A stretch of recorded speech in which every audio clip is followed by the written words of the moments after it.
All right, good evening, everyone, and welcome to Green White Checker TV. Tonight we have the Dark Horse Area 51 IndyCar Series here tonight at Chicagoland Speedway. Drivers just putting down their qualifying laps, getting things underway. So last week had the season opener, basically the sister track of Chicagoland being Kansas Speedway. Say big differences between the two, though. I feel like Chicagoland a lot more abrasive here. So maybe after the fuel run, say that white line may not be as potent as we saw last week at Kansas. So we'll see. But I mean, obviously, also I'm sure a lot of drivers thinking about how that race went. Say, okay, what did I learn from that? What can I take from that? And so maybe some question marks on the fuel mileage, because talk to some drivers, sounds like about 32 roughly laps on fuel.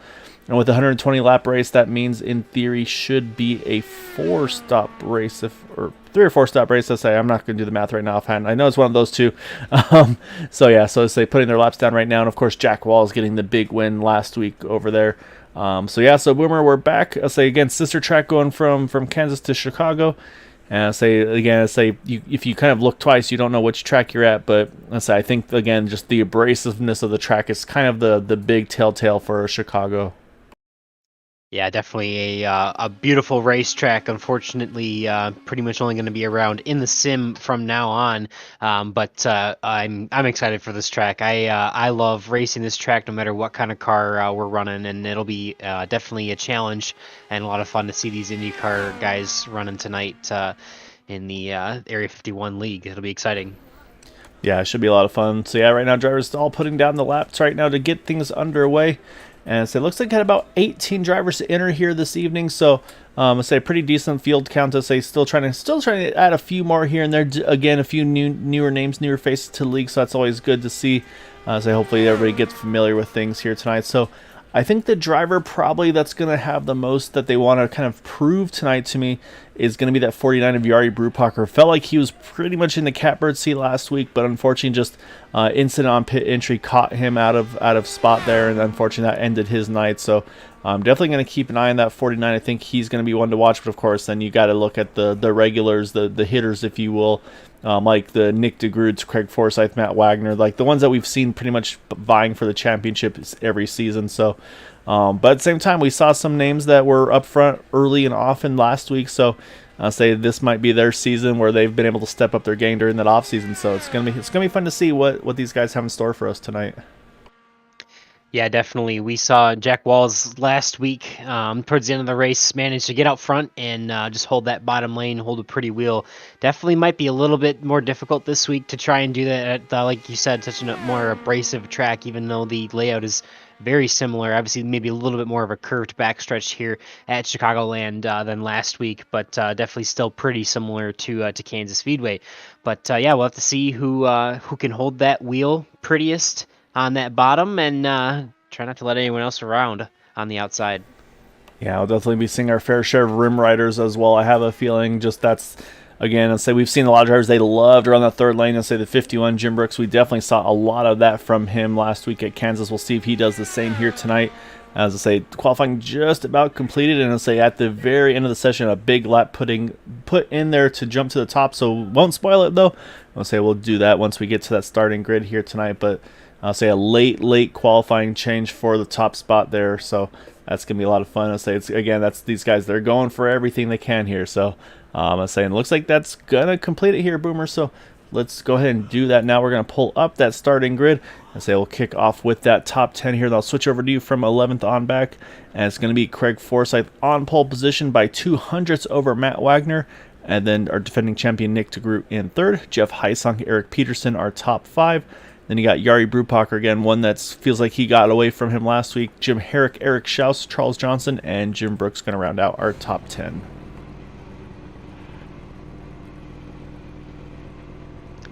And we got starting in number 11th place is going to be Gary Corley, followed by Jason Hand on the outside of the 6th row, followed by Jared Kaczynski in the 13th place and Joseph Morales in 14th. 15th will be Robert DuPont, followed by Gary Godso on his outside, and we'll round out our last row of the race will be Dan Marrero in 17th, followed by Joseph DeCiro riding shotgun to start the field. So those will be our 18 starters. So say everybody's starting to grid up to get things underway. Again, for the Indy Series, a little different than the other Area 51 Series. No green-white checkers here, so 120 laps will be the race distance. However, drivers do still have that one faster pair that they will be able to use if and when they need it. Of course, end goal not to have to use it, because again, there's also bonus points for those that can have an incident-free race here tonight. So that's going to be, again, some things drivers are going to look for. Again, first 8 races will set the final. It's a full 12 race season. I apologize. So no playoffs or anything here either. So they've kind of gone full on with the Indy cars, and of course, initial start on the green, double file restart and then on the restarts, single file leader has control. So those will be the big changes from what you see normally in the stock car series to the open wheel over here. Just waiting for, it looks like, about 2 more drivers to hop on track, and we're about to get things underway. But looks like a couple drivers here actually not gridding here. Notably, the number 6, our second place driver in qualifying, Matt Wagner, and then the 07, it looks like, of Robert DuPont. So a little surprised to see Matt opting to start from the pits, or maybe some technical difficulties for that 6 car. So big promotion on that one's going to go, I believe, to Jeff Heisong, who's going to jump from 4th to 2nd on this restart.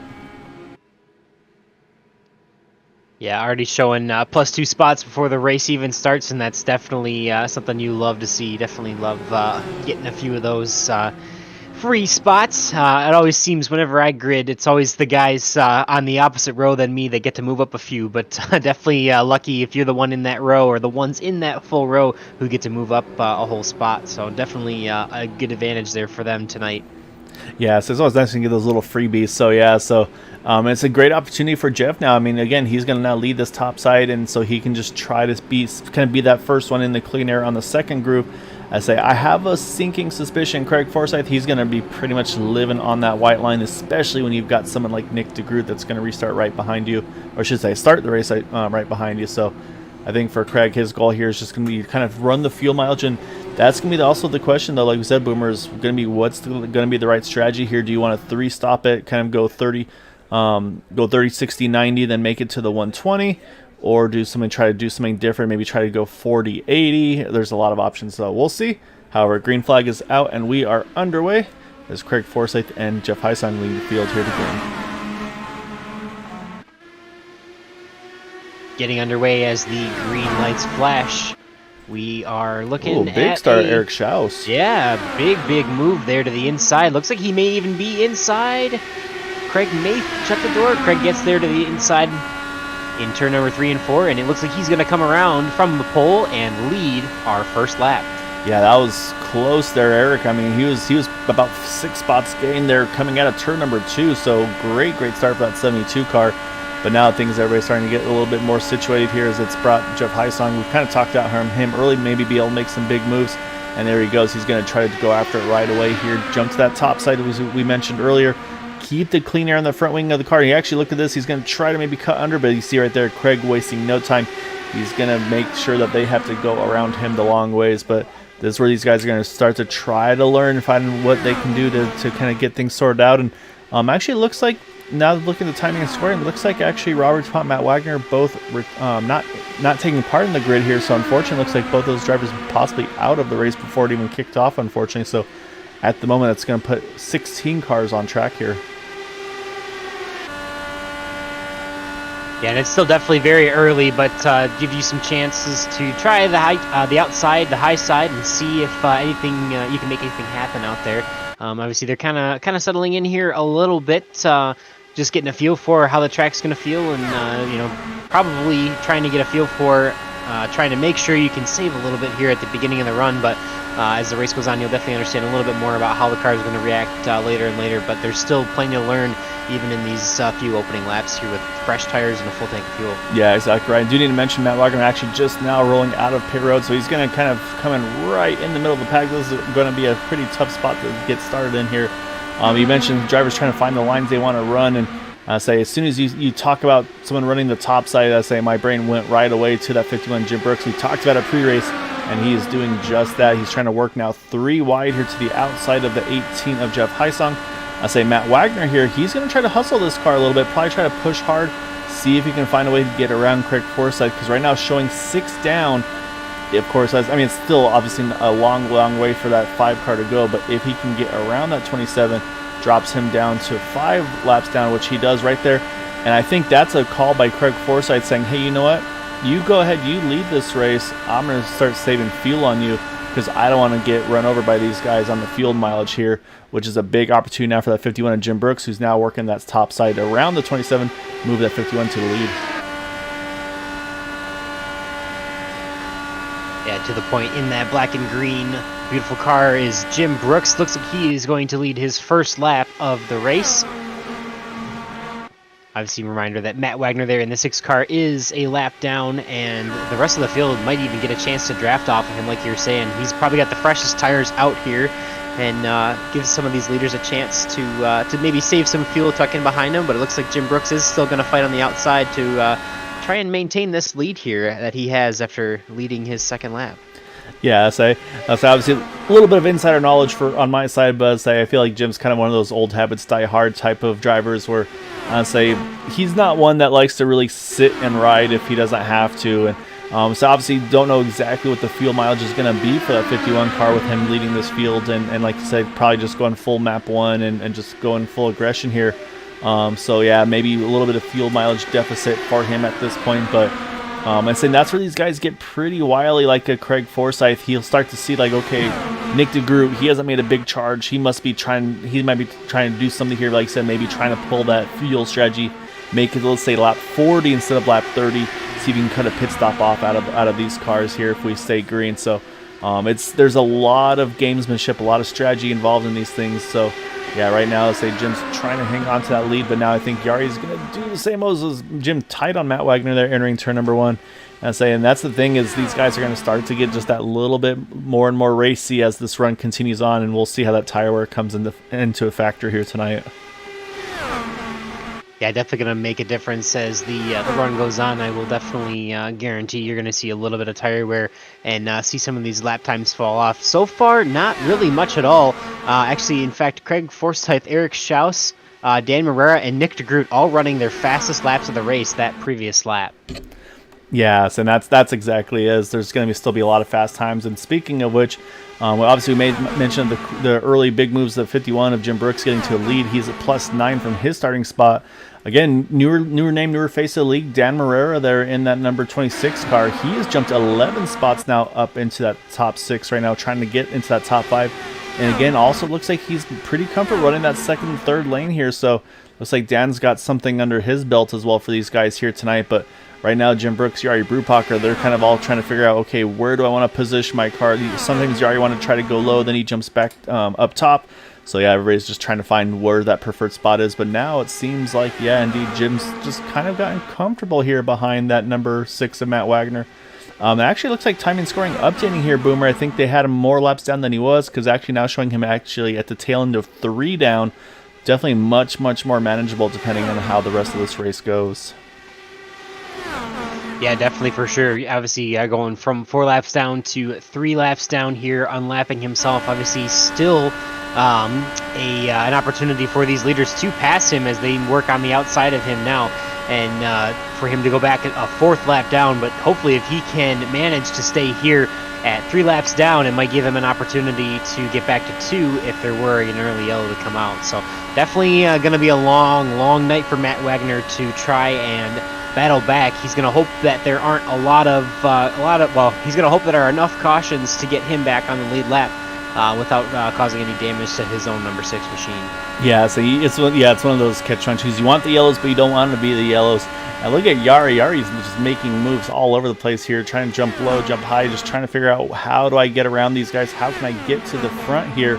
Hasn't found the right move yet, but it's not for a lack of effort in that 49. I think also right here, this might be his best opportunity, just about able to clear the 51 of Jim Brooks.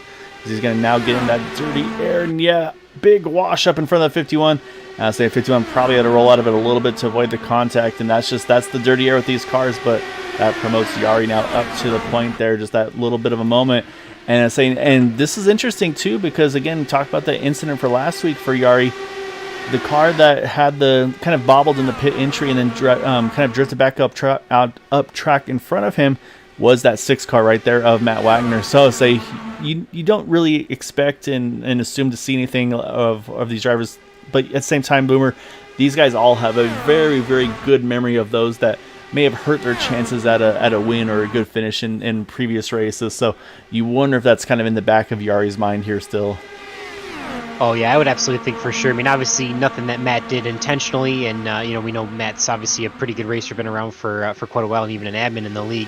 But I'm sure even Matt didn't want to see what happened last week to Jari. But it's racing, it happens, and just one of those things that you kind of don't forget, and maybe played a little bit cautious. But it looks like Yari's got a fairly short-term memory, because he's absolutely gunning for it here, and not really caring too much about what happened last week at all. Yeah, exactly right. I mean to mention, we talked a little earlier about Dan Marrero. He has now indeed worked his way into that top 5 behind Eric Schaus right there. And also staying still right into the picture here is that 18 Jeff Heisong. Started 4th, got the promotion to the front row due to whatever issues Matt had. And then also, again, some drivers that we're very familiar with but haven't raced here lately, especially on the Indy side, is that number 9 of Charles Johnson. Very familiar with him over on the Thursday and Sunday Super Speedway Series leagues, or Super Speedway Series, I should say. But yeah, so he's made his way over onto the open wheel Indy side, so pretty fun to see Charles in the mix here as well. But I think the big thing we didn't expect to see right now, though, Boomer, is Nick Degroot kind of just cruising here in that 11th spot. So I think Nick, like I said, I think he is full on. I've got my fuel strategy, and I think that's what we're seeing out of this number 89 at the moment. Yeah, definitely. I mean, if you can stretch it to 40 laps, you can make it on, was it 2 stops, 3 stints, and I think that would be a huge advantage to take that, to have 1 less pit stop. Because, I mean, realistically, he's only 2 seconds back from the lead. That's not really going to, if you're going to take an extra pit stop, you're not going to make up that 2 seconds. So if he can save enough fuel where he is in the pack, definitely be a good, big advantage for him tonight at Chicagoland. Yeah, exactly right. And so what's happening right now, though, is the top 2 starting to break away a little bit here. Jari and Matt have opened up to about 6-7 tenths lead over Jim Brooks and Craig Forsyth. And say right now, looking at the lap times, and it's still pretty equal, but I think Jim's just trying to find the clean air and keep that car in a good position on track. But maybe that early running aggressive is starting to hurt those tires a little bit, or maybe something I may have missed a little bit earlier. But yeah, right now they've opened up just a little bit of distance on these guys. So we'll see. We're about starting lap number 25 here. So we talked about the fuel window. In theory, full rich, full aggression, probably about 32 roughly laps of fuel. Like I said, these guys, they love to play fuel mileage games. So yeah, I wouldn't be surprised to see that range stretch from that 32 number. Probably knowing some of these guys, probably, like I said, try to get that magical lap number 40 mark to cut a pit stop out of this. Yeah, definitely. And it almost looks like we aren't going to see too much of a difference with tires, because we are obviously working on lap 26 of the race here. Jim Brooks and Craig Forsyth, the previous lap, 25, ran their fastest laps of the race. So these guys are definitely still within 2-3 tenths a lap from their fastest times. Nick Degroot, that last lap was actually 25:19. His best circuit was a 25:17. So they're right on top of where they've been, maybe a couple tenths here trading back and not running the fastest laps every lap. But tires not seeming to be that much of a difference, so it's probably going to come down almost exclusively to a fuel race here tonight. Yeah, so that's one of those things with these Indy cars is, tire wear, obviously maybe not too terrible, but at the same time too, the weight of these cars, that's really to me the great equalizer, because the lighter these things are, the faster they go, the better they are. And so I think even with worse tire wear, as we're almost going 3 wide here for third with Eric, Jim, and Craig, but I say the lighter these cars get, even with the tire wear, just the lightness of the fuel, and that's why you'll see these guys. It's not like in stock car series. They go ahead and they just decide to go ahead and basically just put on the last stop just enough fuel to make sure that they can make it to the end. So so right now I think that's probably also going to be going through the minds of some of these drivers here. And then so unfortunately, Scott, for Matt Wagner, say something at the beginning of the race, qualified in second, but didn't grid in time for the start of the race, and so basically came out of the pits about 4 down, was able to get out track right with the lead pack, get around Craig Forsyth, and now just been kind of living on the tail end of 3 down here for about the previous 25 or so laps here in that 6 machine. Just right now, I think he's just banking and hoping for that yellow to at least give himself a fighting chance to start making up some more of those laps. But speaking of which, Boomer, on those laps here, we're down at lap number 30 here, so we're at the quarter distance of this race. So we'll see if we have any 3 pit stop takers. But yeah, I think a lot of these guys seem to be on that 2-stop mindset just from what we're looking at. Yeah, and I don't think you have to save a ton to get to that 40-lap mark, but based on... Oh, do we have one coming down pit road? Looks like Joseph Desir actually did come down this time by, so... Yep, you're right, the 110 on pit road. So this is basically Joseph saying, okay, I'm doing the three pit stop race. So we'll see if anybody else, much further can they go, because there have been a lot of drivers, pushing pretty hard here. So I don't think we'll see too many be able to run all the way. As I was saying, speaking of, we have the next Joseph Morales in the 60. He hits pit road as well at 32. So yeah, so right now I think the pit road is going to be opening pretty soon here. The question will be, how far can these guys go on fuel? And of course, the other thought too is maybe even if they can't make it on a 2-stopper, make that 3rd stop as short as humanly possible. As need to mention, Jim Brooks, he has just hit pit road as well in that 51 that was right up front with the leaders. So this will be a pretty good tell to see how he does in relation to these guys up front for pit stop loss. And then, of course, to see how long a pit stop takes here under green. Yeah, definitely. It'll be interesting to see where Jim does cycle back out, being so close to the leader, not leaders. He was one of the leaders, just to see where he comes out. But I would assume that they're probably going to lose at least 1 lap. It looks like it'll be about 1 solid lap, because as the field swung on by, he's just rolling now out of pit road. So basically looks like probably... effectively, by the time he gets up to speed, probably about 1.5 laps, basically. So, and I have noticed that this pit exit is definitely very treacherous. These cars are not very happy. And here comes Yari, actually. He's going to try to get down to speed. You see a late apex and just cuts inside the cone there. You saw in the background, Charles Johnson, though, did not make it. He's going to have to try to loop around here and hopefully has enough fuel to go another lap here. So that's going to be now Jim Brooks, Yari Brupacher, first of our leaders to hit pit road. So we'll see. Matt Wagner probably not too far away from pitting himself. That now moves Eric Schaus, Craig Forsyth to the front. And we'll see if any takers yet. Yeah, we have the 26 of Dan Marrero. Mentioned him, some big gains early. And here comes a few more, Jared Kaczynski and Jason Hand also. So the window's definitely opening here. But again, if some of these guys, if they can go 4 more laps, Boomer, that puts them in that window of maybe making this a 2-stopper. Right, and especially if this stays as calm as it has with this, 17-car field now that Robert DuPont is out. I feel like it would be a good opportunity for Matt Wagner to actually not have to pit. Or if you can stretch it out, I think, to 40 laps, I think it's going to be a huge difference. But I think Matt Wagner is actually going to be one of the very few that might be able to do it without having to really push to save. Obviously, that he started a couple laps down, but we'll have to see. Yeah, it'll be interesting to see how it all shakes out. So actually, here comes a bunch of them on pit road. A little bit of contact between the 72 and the 27. I saw one spitting on pit entry there. I think that may have been Gary Corley. And so, yeah, everything just kicked off here, unfortunately, Boomer. And I say Craig Forsyth looks like may have got the worst of it there, as there was contact between him and Eric Schaus on pit road entry. But then also Gary Corley was spun on entry, but was able to save it, which now leaves just 2 drivers. Oh, almost contact on entry. Jim Herrick trying to save that car on the pit road. Oh, he collects the cone as well. As it's getting very treacherous here now, as that leaves. So we talked about Nick Degroot. Looked like he was kind of going for sure fuel save, and say he has now been able to go the furthest of anybody to hit pit road, as Matt Wagner also has hit pit road. So now the question is, can that 89 car, can he run one more lap here? Actually, he's on 39 now. This will be pitting at 40. And it looks like, yep, here he comes. He's going to come in and hit pit road as well, which will complete our pit cycle. Okay, so it looks like, based on that, Nick Degroot may be the only one that has enough fuel to be able to save enough without absolutely, slowing down too much. So this will be interesting to see. Most of these guys pitted lap 37, 36, 35, 34.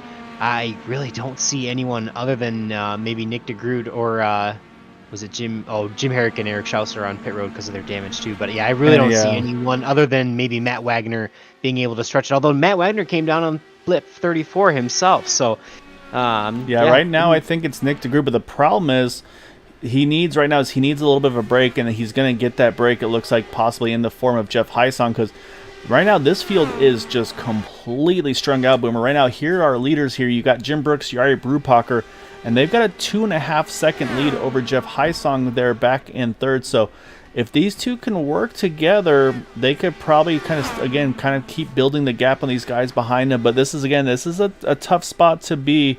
So say, do you try to leapfrog?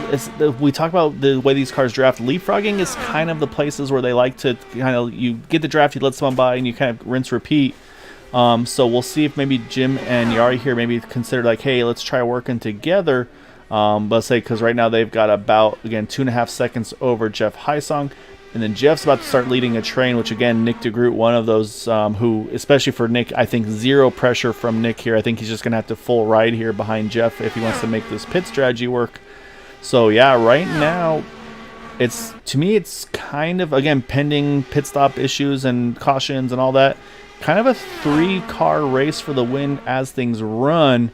But actually, surprising there, look at Nick Degroot. He actually goes around that 18 car, so I would say, honestly, probably throw the fuel in and out of the picture for that 89 here.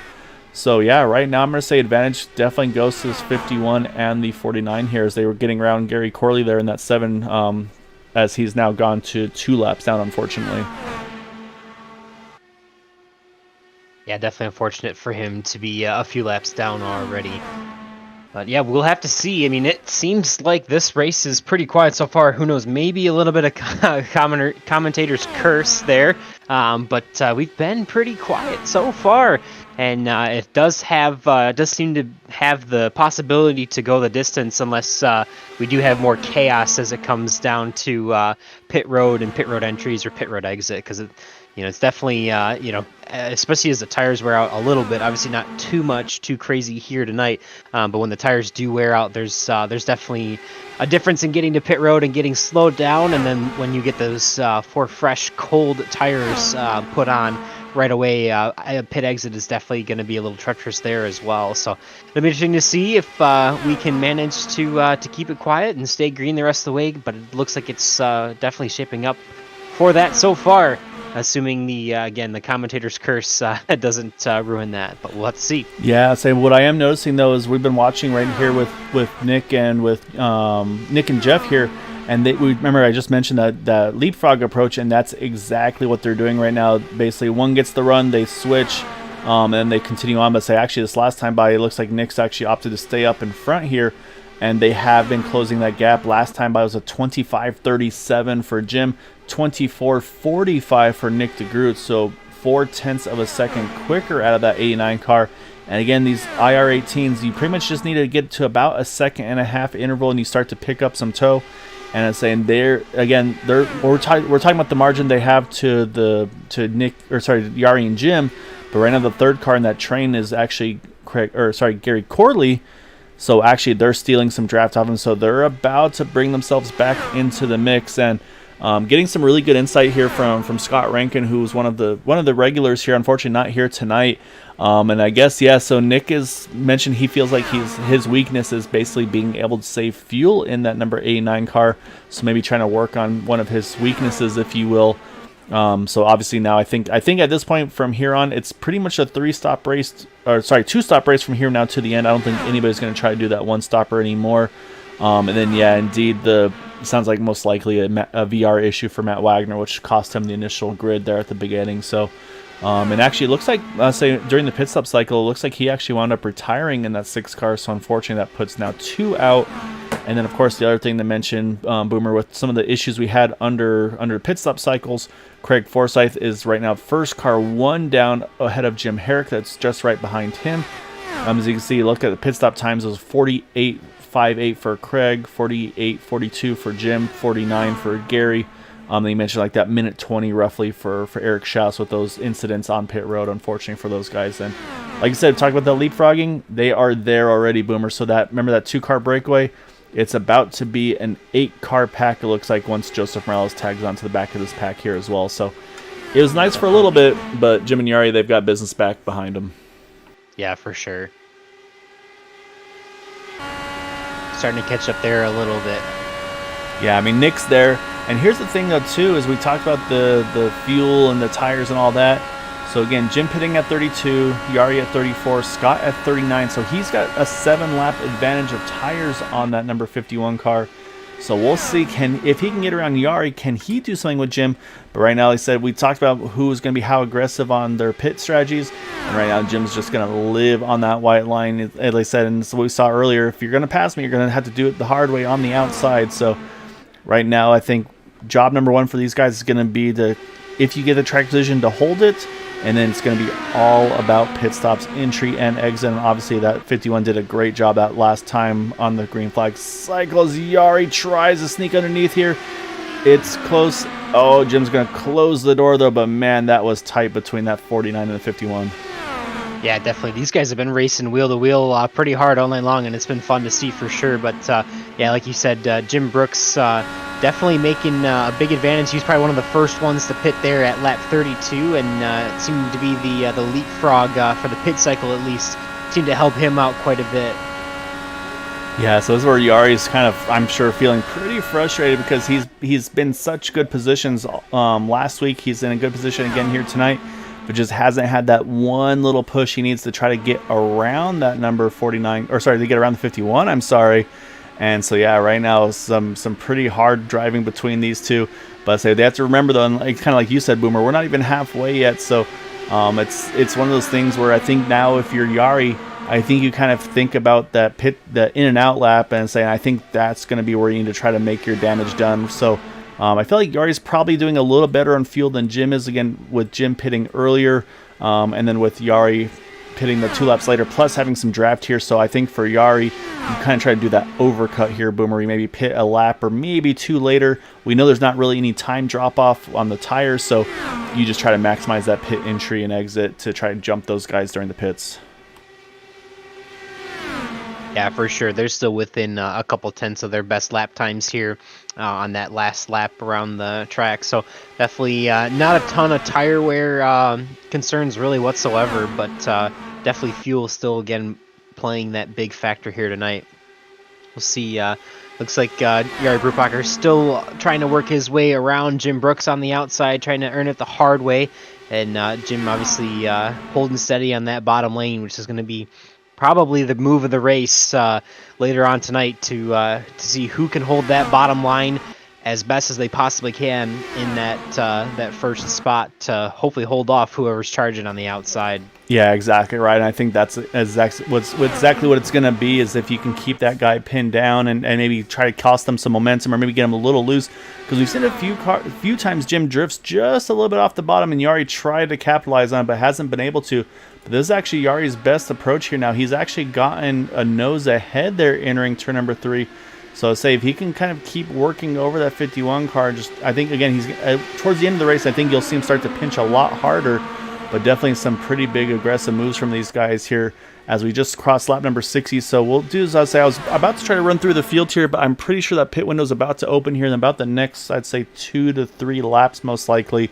So I'll say let's hang on for the moment. Once this cycle completes, pending any yellows, we will run through the field and see where your favorite drivers are currently running.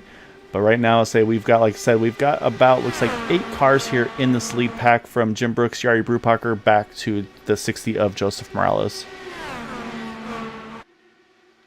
Yeah, pretty tight pack here so far. Obviously, even Jim Morales is maybe about 9/10 of a second off of Eric Peterson. Caution's there. out. Caution. And I believe it was Joseph DeCiro on the pit exit. As I say, for good measure, loops it again here. He's going to try to get it cut back down here. And we talked about how treacherous that pit road is, and I think that's exactly what happened to Joseph here. So we'll go back. Let's take a look to see what happened to him. And actually, looking at it closer, it looks like he may have just caught the apron here in the tri-oval, and that's just, as I, it's just, it takes the slightest amount of doing so, and yeah, as soon as he does it, you can see the car starts to pull to the left, and at that point he's just along for the ride. But yeah, so say then obviously iRacing throws a yellow because just potential dangerous situation there. So yeah, so that's going to shake everything up here when we're caution right pretty much at the halfway point. Jim Brooks going to be cycled around as our leader, so he's going to be the first to hit pit road. No questions on strategy here. Everybody's going to take 4 tires and fuel. It's going to be now all about who can win that all-important race out of pit road. Yeah, definitely. And I think most of these guys here in these Indy cars are using that pit road speed limiter, so not too much to gain on time, but there's still definitely mistakes that can be made to lose time on pit road. So we'll have to see as Jim Brooks is in his pit box for his service. Yeah, it looks like nice and clean entry for that 51 as well. So far, it looks like everybody's hitting their marks very efficiently here. So now it's just going to be about who can get out of that pit box the quickest. And there goes 51. He's going to win that race off pit road. And it looks like Nick Degroot's going to jump ahead to second. So I think the driver that had maybe a miscue possibly is Yari Brubacher, because he comes in second. He comes out in 4th, unfortunately.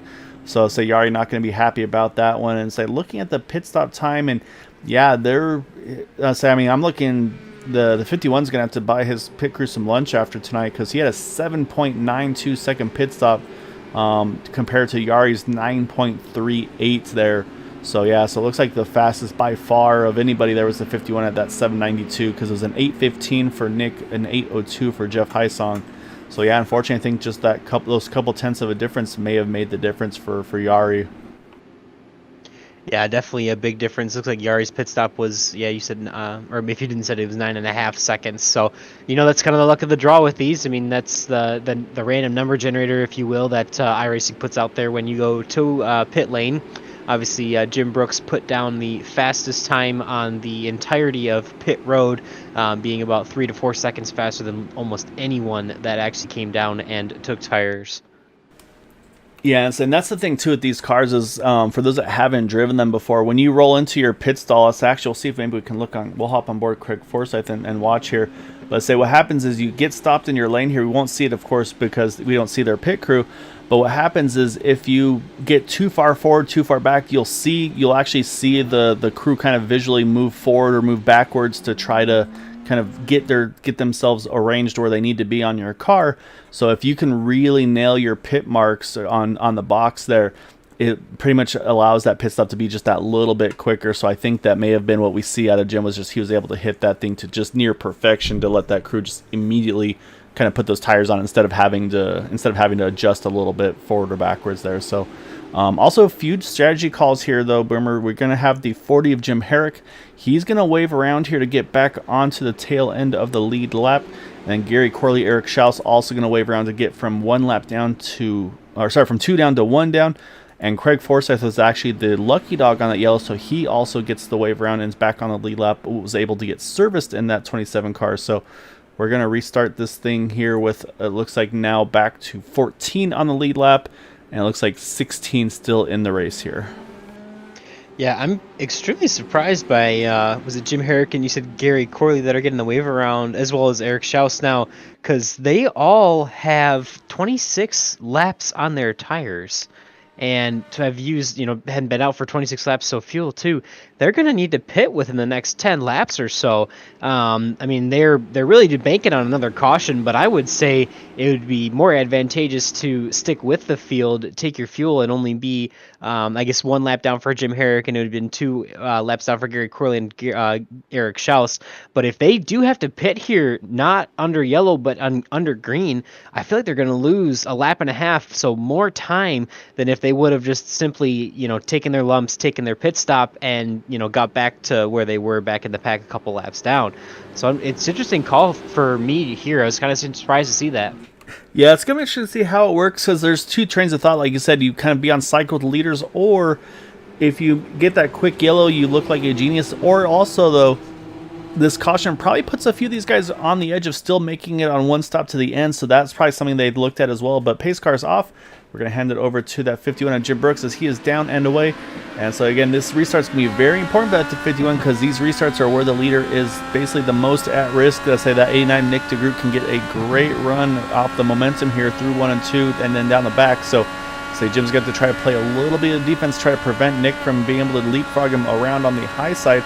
So as they hit turn number 3, we'll see if he can do so. And it looks like he's going to be able to get that restart timed nicely and hang on to that lead as they come back out of 4 here, as we're going to be down to 54 to go.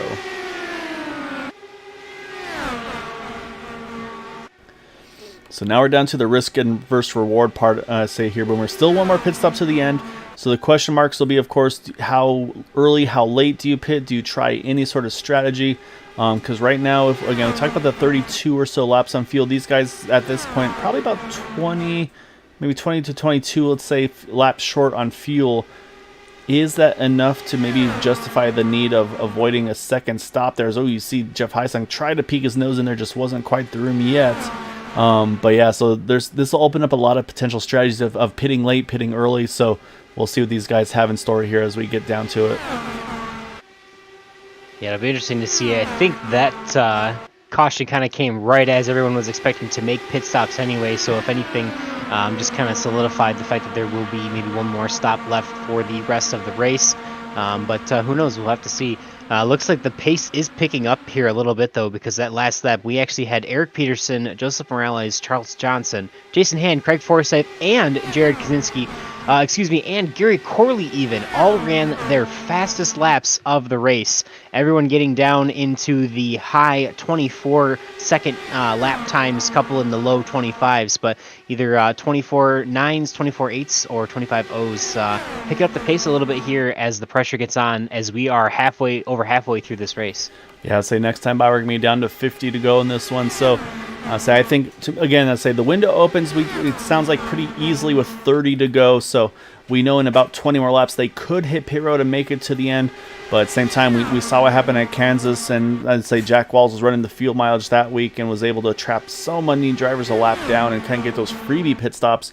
So do we see anybody react to that and say, you know what, I want to do the same thing. I just want to run this thing to the absolute end. So for Jim Brooks, I mean, again, he's going to be burning the most fuel out of everybody.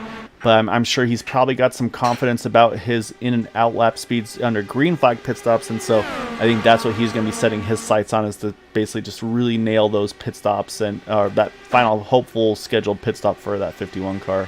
But right now, Nick is working him on the outside here. I say, it looks like we actually had an issue back in the pack. Looks like Gary Godso went off track. Very weirdly, just kind of pulled to the inside grass and spun around. So I wonder if he's having some equipment issues, just as we documented with Matt Wagner as well. Yeah, it's very possible. But yeah, he was able to take a tow and jump to the pits. He was kind of off on his own, so didn't bring out a yellow, which again, I'm sure these drivers are loving to see, because you want to be able to be in a position in these races where there's still some sort of a pit strategy. You don't want to be where it's like, okay, at this point, it's when you know you're good to the end, it kind of changes the way everybody races these races. And speaking of which, here comes Yari. Yari's never going to give up on these things. He's going to work this second lane now, almost third lane. It's looking like, again, losing a few spots under the caution. I'm sorry. So he's going to try to recover here and jump back after it. So he's trying to get to the outside of Nick and just hasn't had the momentum yet. But I kind of wonder, is anybody going to try a little bit of some fuel mileage strategy out of these things? Maybe try to do something off strategy, like say maybe save a second or two, possibly maybe hitting pit road earlier, maybe a fuel only, but most likely I'm thinking probably 4 tires and just short fill it just enough to the end. Yeah, for that last caution, most people pit on lap 62 there, which obviously puts you at about 58 laps to go, minus 1 or 2 laps from yellow flags. But we do have a caution, out. Eric Schaus. Oh yeah, Eric Schaus out of 4. And this is going to be a caution of 45 to go. And the car looks like it's tracking straight, so he might be okay. And this is the absolute perfect situation for Jim Herrick, as that's going to put him back on the lead lap. And unfortunately, the bad luck for Eric Schaus, I believe, is going to be good luck as well for Gary Corley, as that's going to put him now in that lucky dog spot to get that wave around. So let's go back, though, and try to see what exactly happened to Eric here, because it came out a fair bit earlier there. Let's go back. Where are you at, Eric? And actually, you already see him getting loose there in 3, so let's back it up a little further. And seems like he was chasing it from turn right on first, right at the entry here. So we'll take another look at it a little closer here. Let's actually zoom in on this 72 car. So you can see his hands, and this will be the telltales. As soon as you see that hand cut to the right, you know there's something going right there. You can already see he's already trying to save it. And then he catches it, and then unfortunately, these things are not at all easy to catch. And there goes that second wave around there of the hands. And it looks like as a whole here, not too bad. I think he's going to pretty much just loop it. I don't know if he catches the wall or not. And no, catches the right rear, the rear of the car back into the wall. So a little bit of damage probably for that number 72. So that's going to send a little bit of a split strategy here, though. So you had from about, it looks like, Jim Brooks on back hitting pit road. He's given up the lead for this. Eric Peterson, though, Jared Kaczynski, Joseph Morales, and surprisingly, Jim Herrick, he also stays out. I'm not sure about Jim's strategy here, because I feel like he should have had to pit. Again, like you mentioned, last pitting at 38. So, that he should not have much fuel left in that tank. Yeah, definitely showing Jim here with 39 laps on his, or 39 laps since pitting last, as well as Gary Corley and Eric Schaus. And I will say, I guess I do have to eat my words, because that ended up working out very well for those 3, as that quick yellow came, and they are definitely going to be the benefactors from that. So we'll see, as it looks like... Yeah, here comes Jim now. Yeah, it looks like Jim comes down with her on that. Okay, that makes sense. So now it's going to leave 3 to stay out, which will be Eric Peterson, Jared Kaczynski, and Joseph Morales. And so this will be interesting, because again, at this point in the race, it's still one more stop to the end. The difference now, though, is for the 51, the 49 and company, they pretty much are going to need, when they pit, probably about, maybe 10 laps of fuel. That's going to be a couple of gallons compared to probably at least, I would say roughly, maybe at best, a half a tank for Eric, Jared, and Joseph here. So this will open up. So basically, it's going to be a 14 lap difference on fuel between those top 3 and those that pitted here. Yeah, definitely. Obviously, everyone still would need to pit, I believe, or maybe could stretch it to the end if there's another yellow, but just about everyone still kind of needs to pit. If anything, for Eric Peterson, Jared Kaczynski, and Joseph Morales, they may have to put a little bit more fuel in the tank if there were a green flag race, green flag stop to finish this race. Got ahead of myself there, but it'll be interesting to see. I think definitely the benefactors being everyone who has pit this time, if there is another yellow, because I believe one more yellow and Jim Brooks and everyone who has pitted will have a chance to make it the rest of the way. And it looks like we're going to actually even have Dick Degroot, Jeff Hysong, Joseph DeCiro, and Jim Herrick all topping off, including Jason Hand as well. And Eric Schaus and Gary Gotzo, a bunch of people heading down pit road to, looks like, top off on fuel. So definitely these guys getting close to being able to make it, especially if we have more yellows for sure. Yeah, and I think that's the key right there, Boomers. If there's another yellow at this point, I think those guys that are topping off, I think they can make it to the end, like Jeff Hysong, Nick DeGroot.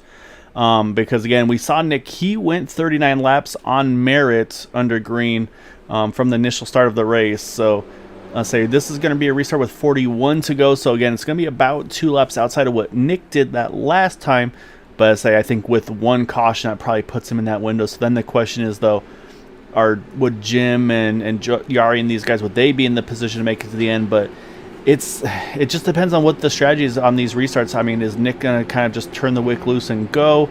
Is he going to go full fuel save like he did on the opener? So there's a lot at play here. And it's like I said, I think all it's going to kind of fall if and when these cautions fall. So up front, though, it's going to be that number 36 of Eric Peterson leading the way as the pace car is about to duck in, which hands it over to that number 36 car. Now everybody has to react to him. As soon as he drops, they can react. And he waits pretty long, and now he's down and away. And looking out the back, it looks like no dramas there. So a good restart here as we're back to green here. 41 to go.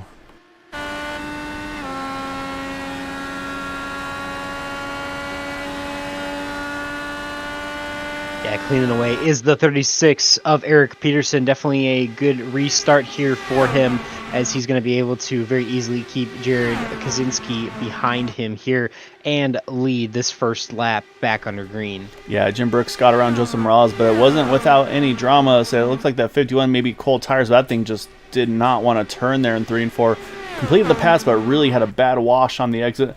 Say maybe also kind of been living the clean air life. It's like, oh, that's what dirty air feels like. So I'll say right now, Jim, the first of those that did pit under this yellow, with Yari Brupacher, Craig Forsyth starting to work their way back up into this mix as well. But right now, like I said, Eric Schaus leading the way, or sorry, Eric Peterson, apologies, Mr. Peterson. Yeah, Sun leading the way here again, down to 39 to go. As now Jim's trying to creep into the back of that 2-car, see if he can find a way around. And to say no surprise here, that 51 straight to the top. That's where he's been enjoying life pretty much all race long until he got that clean air, and then he went straight to the inside line. So we'll see what he does here. Oh, contact! The 2 drifts up into the 51 there in the tri-oval, and that's going to bring the yellow out as the 2 actually still hooked together. Now they get unhooked, and you see everybody else trying to jump around, avoid the contact here, but unfortunately some pretty significant damage for the 51, the 2 as well, and that's going to put us back under yellow here now with 38 to go. And say from this point on, I'm going to say fuel mileage from here, pretty much anybody that pits can make it. Question mark will be those that topped off. Let's go back though and see how this all came about.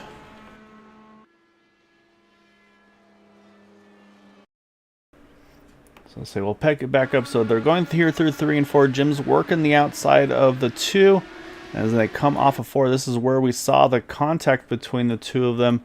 And we'll take a closer look. As you can see, the 51 up top, the 2 on the bottom. And they kind of meet in the middle there. Where again, I think they kind of are both going for the same real estate there. I think the 51 trying to bring it down a little bit. The 2 was kind of just staying on the seam where he was. So yeah, just unfortunately towards the end of this race, they say they were kind of going for the same real estate, it looks like, and unfortunately it doesn't work out for either of them. But the only silver lining, I guess you could say, is it looks like everybody else is able to sneak around these 2. Oh, actually a very, very close caller for Jim Herrick, just sneaks on by. That puts us back under yellow here, and we're going to jump to the pits because Eric Peterson is going to lead the field onto pit road. And it looks like those that topped off on that 1 to go are going to indeed stay out here. So we'll have to take a look and see how this all cycles out. But all I'm going to be able to say, quick caution, we'll step away for a moment, and we'll get back here on the 1 to go. So stay tuned, everyone.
All right, lights are off the pace car. We are at 1 to go, and we have a lot of drivers topping off here just in case we make it to the end under green. So we're going to restart this thing with 33 to go.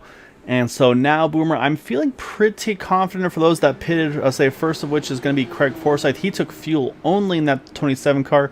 Eric Peterson is going to come out in 6th spot after all that, but he took 4 tires in fuel. And then from Gary Corley, Jeff Heisong, Nick Degroot, and Jim Herrick, those 4 stayed out after pitting on the previous yellow. Also a beneficiary of that caution was Eric Schaus, who puts himself back onto the lead lap. And I say right now the 51 Jim Brooks is sitting at 1 lap down, the only car 1 down. So he just needs to kind of mind his P's and Q's, keep that car clean.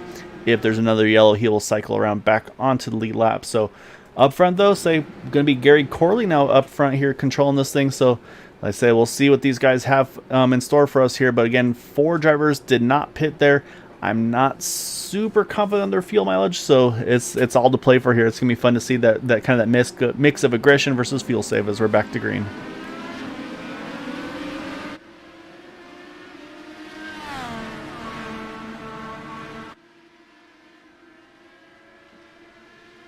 All right, so far so good. A good start for that number 7. As it's a tight battle here right behind them with Jeff Heisong, Nick Degroot. Right now, Nick still hangs on to that position. As we say, looking right now, everybody's all kind of, again, spaced out just a little bit here at the moment. But yeah, now it's just going to be kind of, again, who's willing to make those big moves and kind of who's trying to do some fuel mileage. For instance, will Nick just kind of laying back behind the 7 car until he knows he can make it to the end? Or does he feel like, hey, I got to get this track position as soon as I possibly can? But right now you see Gary's giving the inside line, but nobody's taking it. So I think we're maybe getting the answer of what these guys' agendas are here in this one. Also got Jim Herrick dropping back a little bit here. Not sure what happened to the 40, but he's dropped about 4 or 5 spots here in this last lap or so. Yeah, it's interesting.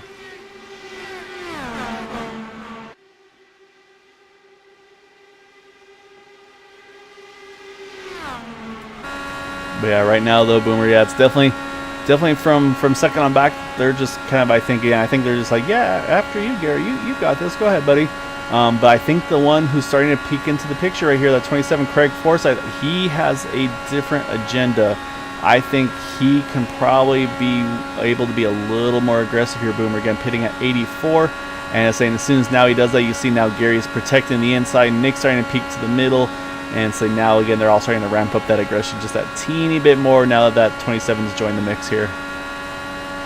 Yeah, definitely a bit of go time here as we are working on 28 laps to go. Definitely no time to be patient at this point. And say, oh, Craig, big move, cuts underneath the 89 car. He is able to get to his inside. Now he's going to have the dirty air of that number 7, though. But, oh, just clears that 89 car. So he's going to now jump into P2 here, as now he's going to set his sights on the leader. So, again, we know that Craig is in a much better position on fuel. Is actually, here comes Jari Brubacher. He doesn't want to let Craig have all the fun to himself as well. He's going to try to get into the thick of things as well. Both these drivers pitting at lap number 84, as we're going 3 wide for the lead here, as Craig clears Gary into turn number 3.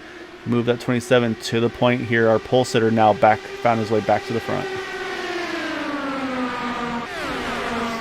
So Jari clears as well. So now we got 1, 2. These drivers pit under yellow, so it's a good opportunity for these two. Now they can try to battle out for the win. And then behind them, let's say again, some of those pitters, they're working their way forward here. Boomer Eric Peterson, he's trying to work the top side. So see if he can get up to where those top 2 are as well. And he's also on that lap 84 pit strategy. So I'll say a lot of these guys are trying to make the moves and get that track position now. So the question is, say 26 to go, 25 to go next time by. Do we think at this point, again, I think we restarted with 33 to go. Do we think they have the fuel at this point to make it to the end? Or even these guys, do we think they might have to just breathe it a little bit and to sip that little bit of fuel extra to make sure they can get to that checker? Yeah, I think these guys, Craig Forsyth and Jari Brubacher, definitely have an opportunity to go to the distance. It actually looks like we see Charles Johnson hitting the pit road this time by. Yeah, I think that the first and second, Craig Forsyth and Yari Brubacher, have what it takes to get there. Eric Peterson definitely in fourth as well, all pitting last on lap 84. But Gary Corley, Jeff Highsong, and Nick Degroot and Jim Herrick as well are all going to need to manage and make sure that they can save the rest of the way, which will be pretty tough without another yellow. Yeah, exactly right. Now I'd say, and we're going to throw one more into the mix here, and that's that Hot Wheels car, Eric Schaus. He topped off on that one to go Boomer, pitting at 86. So, I mean, it won't be a massive difference, but he's probably got a couple tenths of the gallons of fuel more than that 27, the 49, and the 36. So, I say again, that couple tenths might allow Eric to kind of just ramp up his aggression a little bit as well. And then right behind Eric, though, he can't be too careful, though, because right behind him, you got Dan Marrero right there in that 26 car. He's trying to get into the thick of this thing as Eric gets a little aero wash there. That's going to allow that 40 Raceware car of Dan Marrero to jump to his outside here. As I say, now we are definitely getting full race mode right now. These guys are pretty much leaving nothing out to chance. Yeah, definitely getting pretty dicey as these guys are pretty packed up here in the middle of the mix. Definitely getting exciting for sure.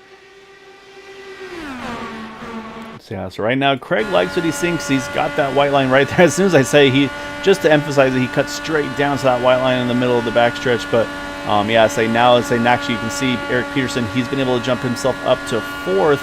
And so now that battle is going to be right behind Gary Corley, is which is the right way to go for Eric. Can he maybe clear Yari and then go after Craig? Or does he need to try to stay in tow here? But again, you see right there, just a little wash there out of two. Then gets a big wash at the very, very exit of the turn. And say now Dan Marrero, again, he's starting to peek back into that picture as well. So it's getting pretty exciting here. So it's definitely, like I said, I think these drivers are starting to be ready to kind of release everything they got and just go for it here at the end, because we're at 20 to go here, Boomer. So we feel pretty good about the 27, 49, 36.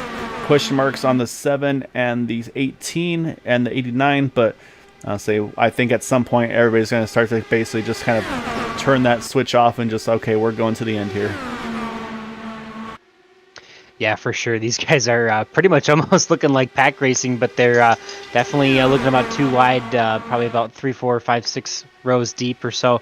And I should say 3, 4, 5, 6 cars deep, like 2, 3 rows deep. But yeah, it's definitely getting exciting. You can definitely see them starting to make moves. I know obviously there's a little bit of not quite as much of, in the stock cars, you might see them try to side draft a little bit. There's not quite as much of that, I don't think, here in the Indy cars, but definitely draft still a big part of these things, and definitely the aero push more. So when you get behind somebody and get tight in that aero wash or whatever.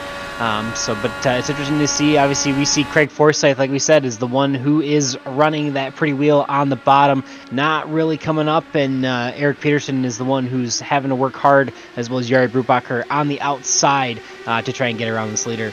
Yeah, so I think Eric now, he's got himself into a very good position here with 17 to go to try to see if he can do something. And again, he doesn't need to clear that 27 car. He just needs to find a way to get that front wing just ahead of that 27 car at the start-finish line. As you see, gets a nose to the side pod of that 27 in ring 3. The short distance, of course, going to prevail. Oh, it gets a little bobble over through the bumps there in the middle of 3 and 4.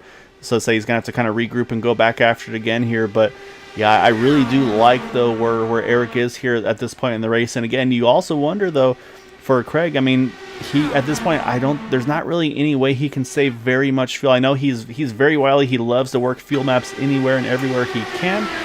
But is it an opportunity where he can do so throughout the course of this race here and still hang on to the lead? But I'll say the problem for Eric, though, is as he does that, now he's back under attack from Yari. Now Yari steals the draft on the inside. Oh, almost contact between Eric Peterson and Eric Schaus there as they enter turn number 1 there. As Eric was trying to squeeze that third lane there. Couldn't quite fit. But yeah, these guys they're going after here. They know they got to try to put themselves in that primary position to have a chance to dethrone Craig at the moment.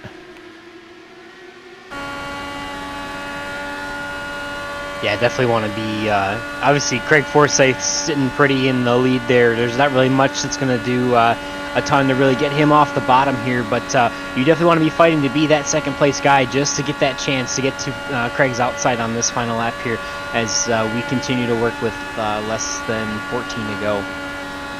Yeah, you saw right there, Yari got around Eric Peterson, and then Eric got kind of the double dose there of dirty air, because now Eric Schaus is just trying to see if he can edge around him here.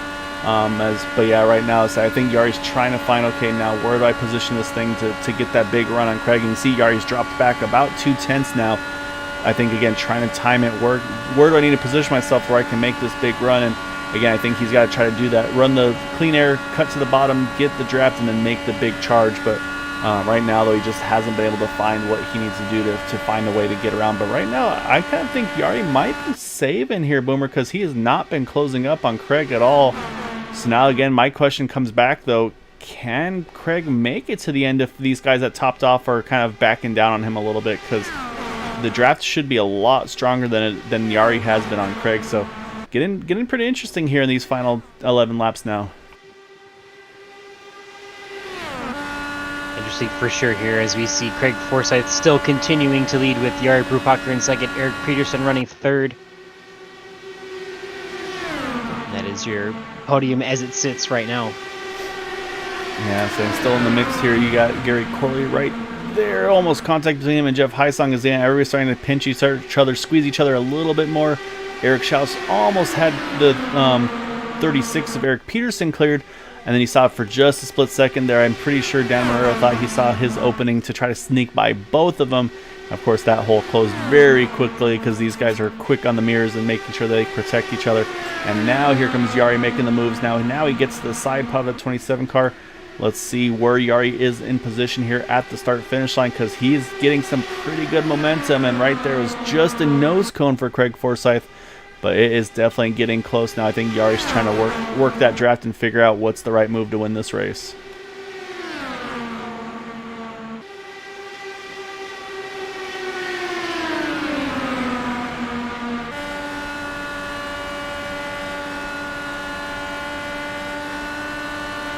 All right, they're getting close there, that lap. Or no, I was just looking at the replay there.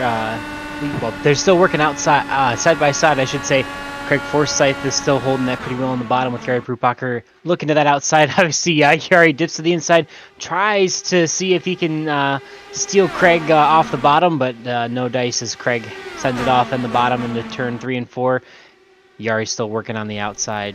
Yeah, so you're never going to get Craig off that white line with any sort of momentum. So Yari's had a couple of very, very close calls to try to get to the side of that 27 car. Oh, almost there. Contact between 2 out of 2.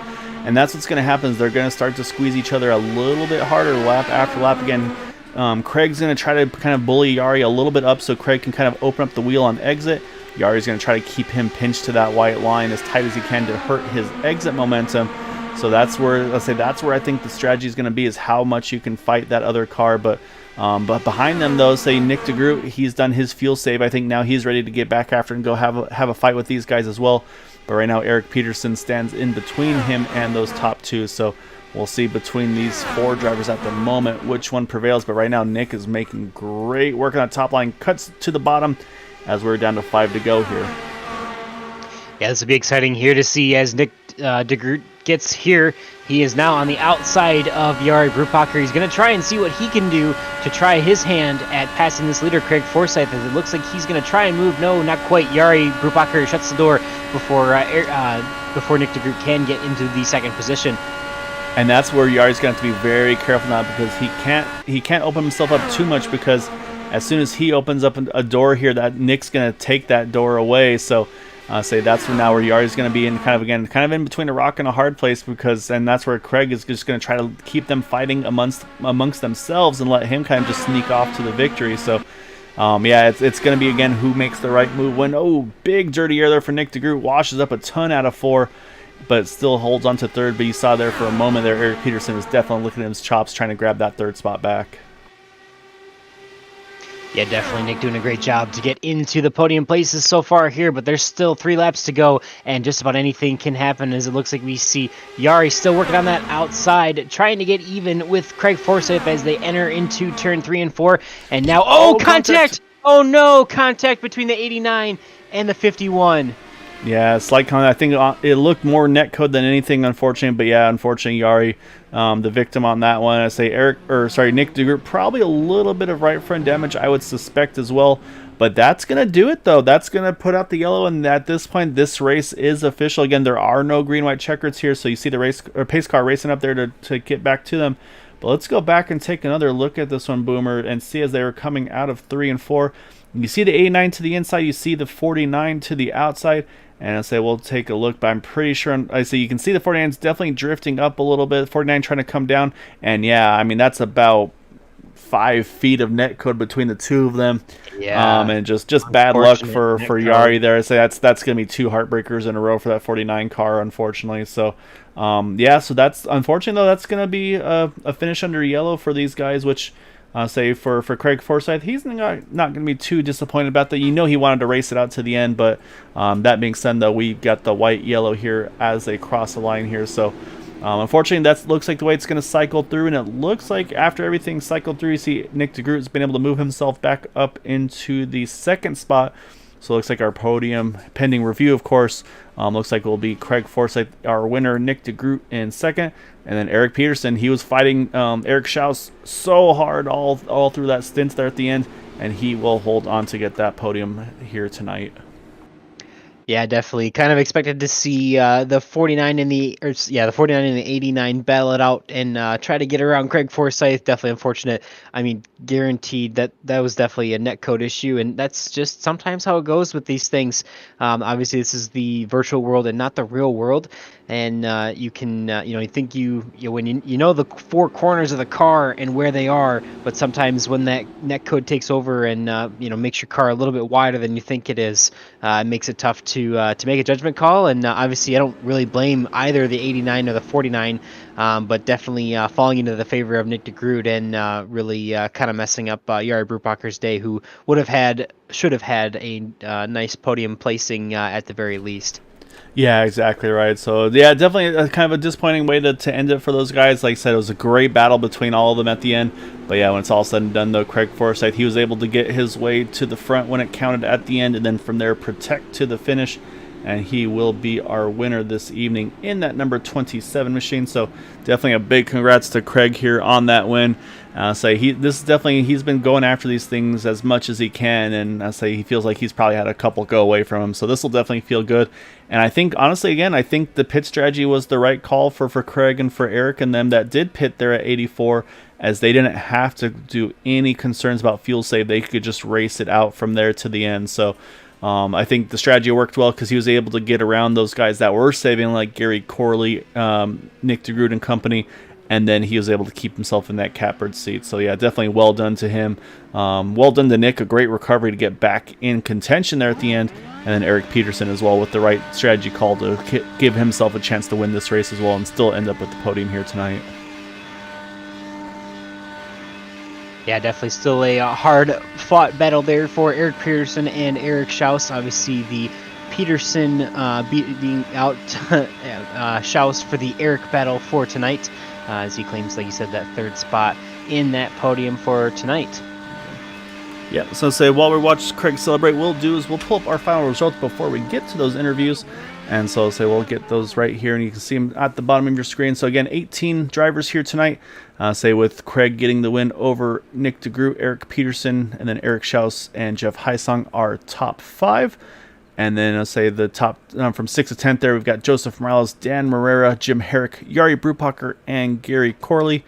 And then, yeah, 11th through 18th there, Joseph DeCiro, Jim Brooks gets back on the lead lap, but say that's just kind of unfortunate. That's not what he was looking for. Was definitely in a great spot, just didn't pan out for him. Charles Johnson, Jared Kaczynski, Jason Hand, Gary Godso, and it sounds like some other issues, I say. So 2 drivers of 16, 17 VR issues with Matt Wagner and Gary Godso, unfortunately. And then Robert DuPont's there in 18th. Here, Matt. All right, so let's talk to some drivers here, though, Boomer, and we're going to kick things off with our 3rd place finisher, and that will be the number 36 of Eric Peterson. So let's find Eric and drag him on over. All right, so we're pulling in Eric, and so Eric, we got to chat pre-race, and I talked to you. We talked about, I was like, okay, kind of a sister track to Kansas, maybe a little bit more tire wear. Definitely didn't have the timing of the yellows quite like we did last week, which maybe kind of went into your guys' favor where you don't have to stress about that part of it.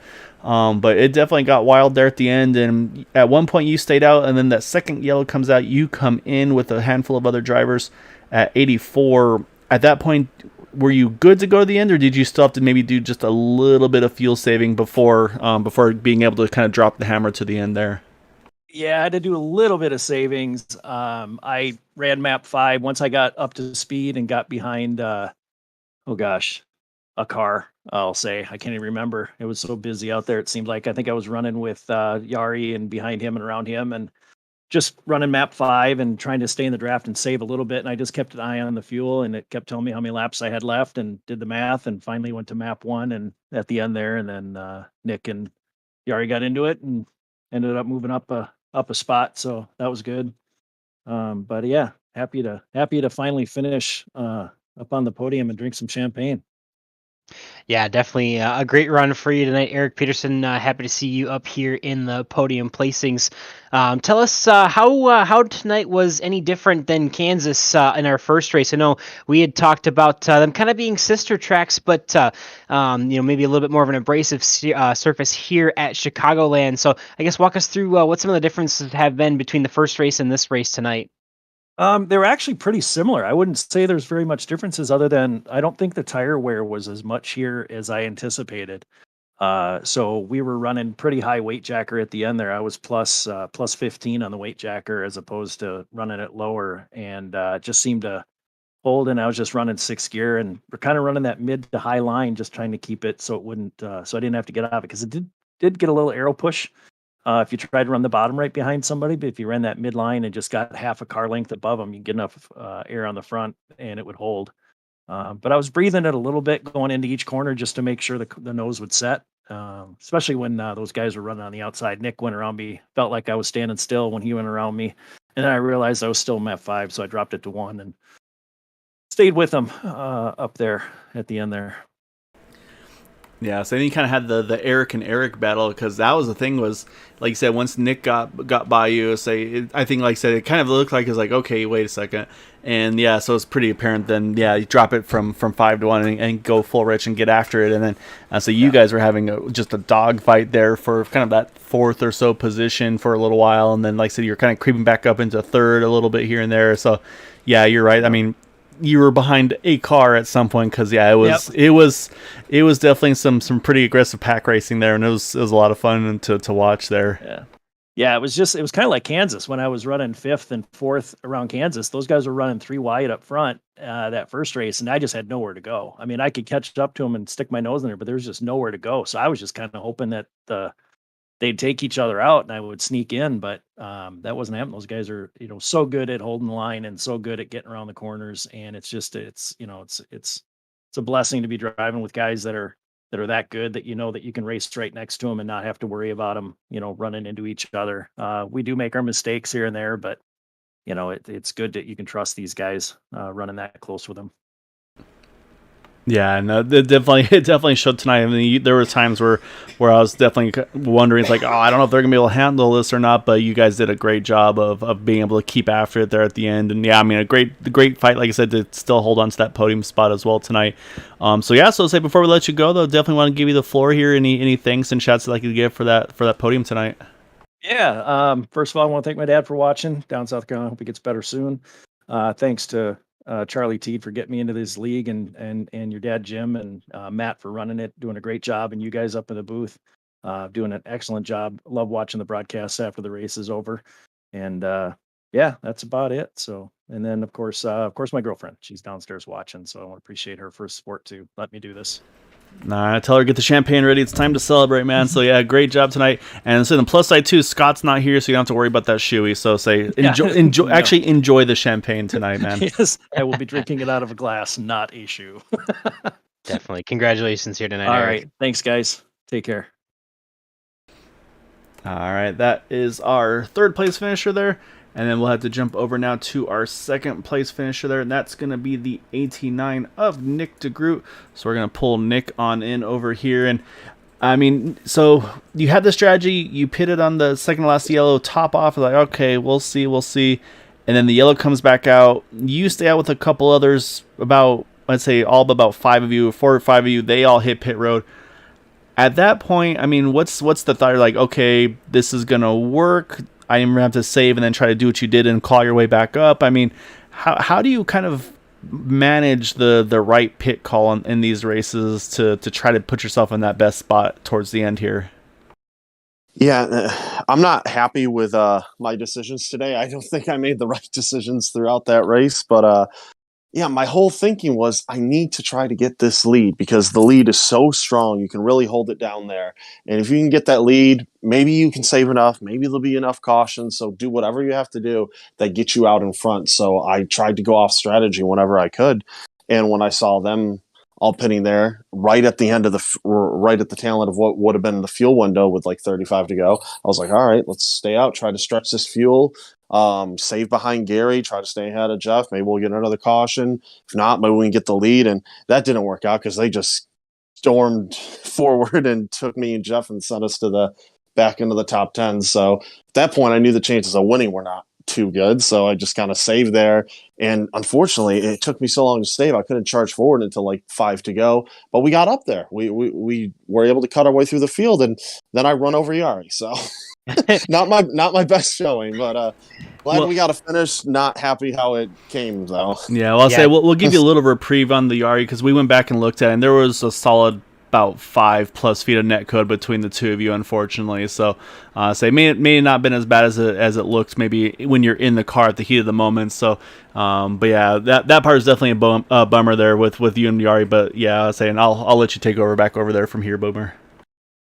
Yeah, I was just gonna say if you had any comments on that, I'm sure definitely a little bit disappointing to race wheel to wheel so hard with Yari there at the end and not get to go all the way to the checkered flag. I guess anything else you wanted to elaborate on there?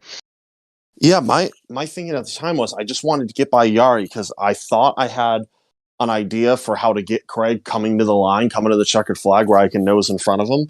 Obviously not clear. I'm not here with how it is on the inside with the leader, but unfortunately, I find out after that Craig was really, really close on fuel and probably would have sputtered coming out of 4 anyway. So if I'd known that, I would have calmed down a little bit with Yari and just been like, all right, let's see what happens here. Let's set ourselves up coming to the finish. But I didn't think for a second that he was going to have a fuel issue. I forgot just how early in that run he took the lead, so he was going to be burning a lot of fuel. So I may have robbed myself an actual shot at that win by getting to Yari. I definitely robbed him a shot at it, but I definitely gave it to Craig. Made sure he got it no matter what. So yeah, not the best thing to do against the guy that's probably going to be my main title rival. But glad he was able to get the win.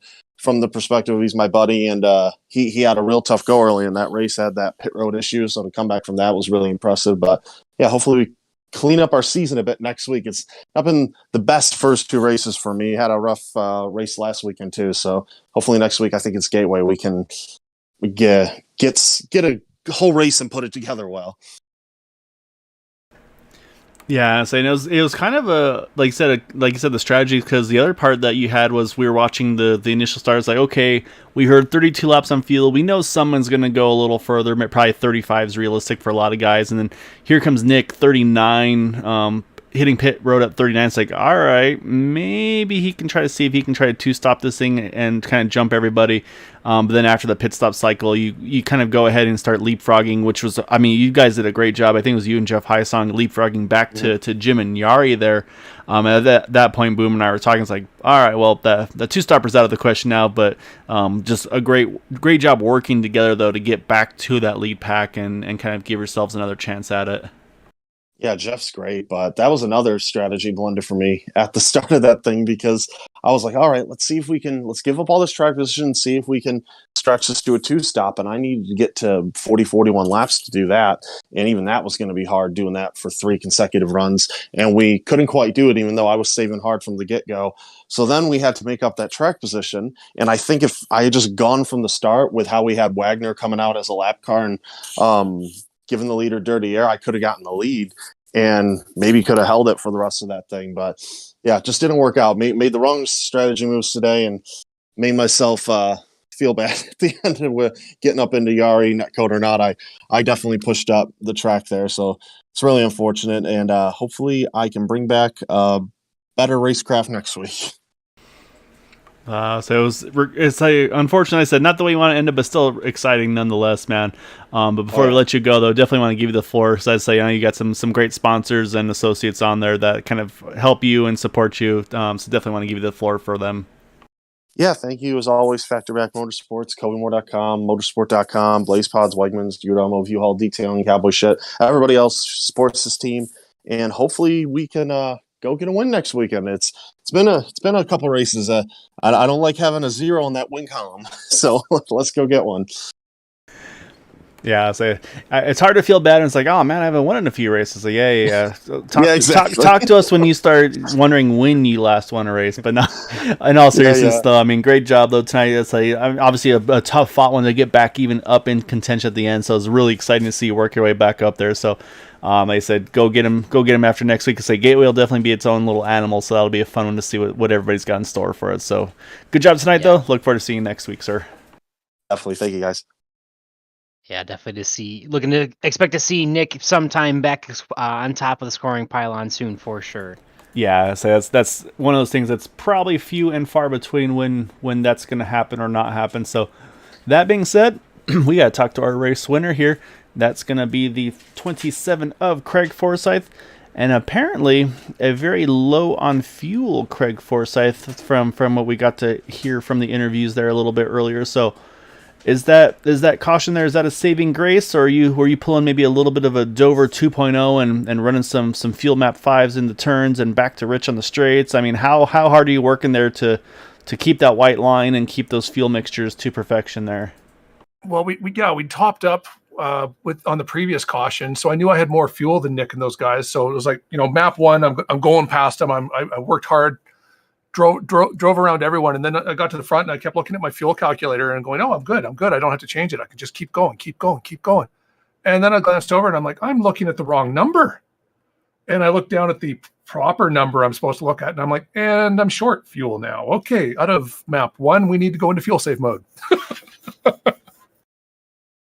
Yeah, it definitely seemed like it was going to come down to a bit of a fuel savings battle here tonight. Obviously with the not quite being able to be a 3-stop strategy for the entirety of the 120 lap stint. So yeah, I guess if you want to talk through any of your strategy that you thought you had going into tonight and how it eventually played out for you.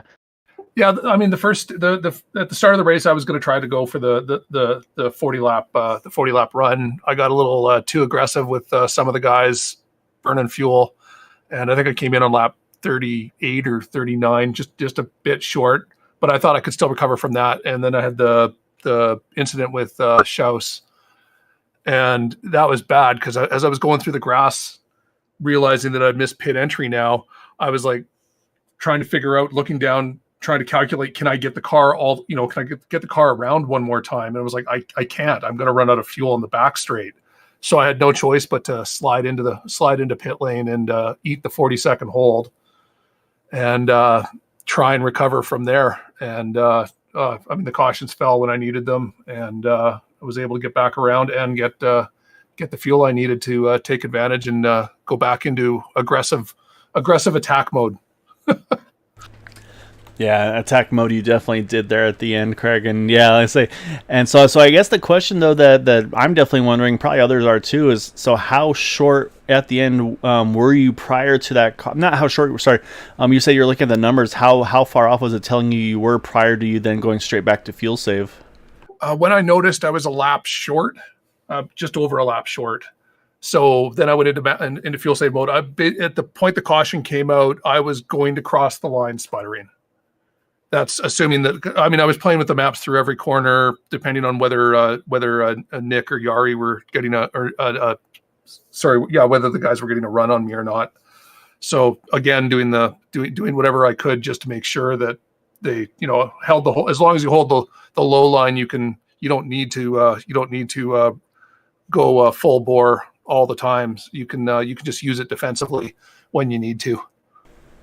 Yeah, so yeah, it kind of sounds like a Dover 2.0, but I'll say obviously on the celebratory side of things, obviously the caution coming out allows you to save a little bit of fuel, do some donuts as we're able to watch here as we talk to you. But yeah, like I said, I mean, just the recovery, and that's the thing. It's like, oh yeah, pole to win, yeah, good job, Craig, whatever. It's anything but, like you said, having the pit road miscue with you and Eric, and then having to recover from that, get a lap back. And fight to stay that first car one down to get that position, and then to work your way back up through the field. Definitely a well-earned paycheck here tonight, Craig, to get that win, man. So great job tonight, and definitely want to give you the floor for any thanks and shouts you'd like to give for that victory this evening. I mean, first off, got to thank Jim over at 40 Racewear. I mean, he's the car sponsor, he's the team sponsor, he's also the one of the series sponsors this year. So good to have him on board, and seeing the involvement of the whole 40 Racewear team. And I mean, you guys, putting on a good show. And I got to thank, all the guys that donated this year. I mean, Matt and your dad, all the guys that put in the money to so that we, it's free entry this year for the drivers. So we're getting interest again from a lot of drivers who, had left over to the NASCAR side of Area 51, and it's nice to see them back in the car and driving, and hopefully we keep seeing an increased car count and more cars this season, because it's nice to have a big field. Yeah, it's definitely been fun. Like I said, yeah, definitely a big shout out to all the people able to donate their time and of course the financial donations to help be able to afford the broadcast and the races and all that. I mean, of course, hosting the race is not free either. So yeah, so definitely a lot going on behind the scenes. And so yeah, definitely a big shout out to, like I said, to Jim with 40 Racewear helping sponsor, like I said, Merkel Racing Engines with Todd Merkel doing a lot as well. There's a lot of great associates, and so we'll run through a bunch of them as well too tonight. So, but Craig, thanks. I knew I wasn't going to get them all. Oh no, yes, I got to make a list of it too, because like there's more than I can count. So yeah, so but we got a great group of drivers and supporters, and it's a lot of fun to see everybody as involved as they are with the league, and you can tell everybody wants this thing to succeed as it has, and it has grown. So it's great, and yeah, so definitely Craig, great job tonight, man. Say, like I said, hard earned and well deserved one tonight. And yeah, say good points night as well, and say Nick's already eyeballing you. I mean, we're 2 in, and he's already thinking about points in that championship, and he's already pointing at you to one to keep a closer eye on. So well, he's going to get the advantage because I'm not here next week, so that's already one down. All right, well, we'll try to find you a doppelganger, see if we can sneak him in there for a Freg Corsyth, if you will. So, but no, great job though tonight, Craig. Enjoy this one, and so yeah, I guess unfortunately, definitely we'll miss you next week, but so it gives you just an extra week to enjoy this win tonight, man. You betcha. Thanks, Kyle. Thanks, Boomer. Stay safe. All right, Boomer, that's going to do it for us this evening at Chicagoland. And yeah, so in the end, Craig Forsyth going to get the win here tonight. But yeah, definitely just a wild one with the strategies, the cautions, and then the fuel mileage at the absolute end. And in the end, Craig's able to just do enough and catch a little break there at the end with that unfortunate netcode situation between Yari and Nick. Hang on and grab that win tonight. Yeah, definitely a bit of a disappointment to not see it go all the way to the end. But that is the IndyCar series, and that's the way it is. Just in real life, it happens when there's a late yellow and there's not a green-white checkered. So I love that they're kind of taking it back to the IndyCar roots and kind of following the actual IndyCar series schedule and, well, maybe not schedule, but just format, I should say, more than anything. So yeah, definitely unfortunate to see that. And sometimes the net code giveth, and sometimes the net code does taketh, unfortunately, tonight. Yeah, indeed, you are correct. And yeah, so exactly right, though. Next week, we will be at the Worldwide Technology Raceway, a.k.a. Gateway. And then after that, over, say, if you like the high-speed stuff, we're back at Michigan in 2 more weeks. So that being said, though, still lots of racing to go. Again, this is the start of week 2 last night with the Next Gen Series, then here, and then Thursday night with the Super Speedway Truck Series, and then to finish off the week with the Sunday Super Speedway Xfinity Series. So, Boomer, as always, sir, a pleasure. Looking forward to hitting you up again in just a few nights' time. And, of course, everybody that watches, that supports us here at Green White Checker TV, thank you so much. It makes it so fun to do, and as honestly wouldn't happen without the support and the viewership. So really want to thank you all for watching and supporting us. And, yeah, hope you have a wonderful evening. We'll be back in 2 nights' time at the Talladega Super Speedway, I believe, for the Super Speedway Truck Series. So until then, have a wonderful evening, and stay safe, and we'll see you all on Thursday night. Take care, everyone.